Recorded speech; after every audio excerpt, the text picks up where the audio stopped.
এখন দেখো আমি হয়ে গেছি রেডি, এটা পরে নিয়েছি। পরে এখন কোথায় যাচ্ছি? আমরা যাচ্ছি হচ্ছি গণেশ ঠাকুর দেখতে। বাপের জন্য জীবনে যাইনি গণেশ ঠাকুর দেখতে, তো এইবার যাচ্ছি।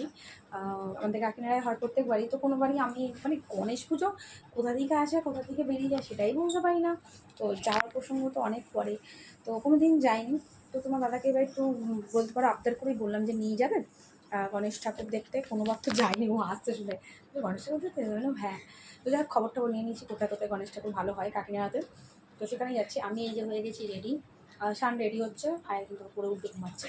ও দেখো ও নাকি যাবে, আমি রেডি, হ্যাঁ ও ঘুমাচ্ছে। এবার ওকে তুলবো, আমার বলছে তুমি রেডি হও, ততক্ষণ একটু ঘুমিয়ে নিই। তো আমি রেডি হচ্ছি, উনি ঘুমাচ্ছে, এবার ওনাকে তুলবো। তো আমাকে কেমন লাগছে অবশ্যই তোমরা কমেন্টে জানিও, আর অবশ্যই রিলস দেবো আর ব্লগও নেবো। আজকের ব্লগটা কে কে দেখেছো অবশ্যই কমেন্টে জানিও।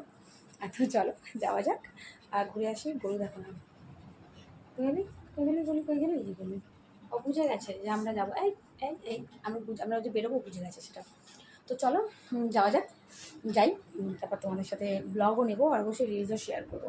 টাটা, আপাতত টাটা হয়ে যাই। আর তোমরাও কে কে গণেশ ঠাকুর দেখতে গেছো অবশ্যই কমেন্টে জানিও। টাটা।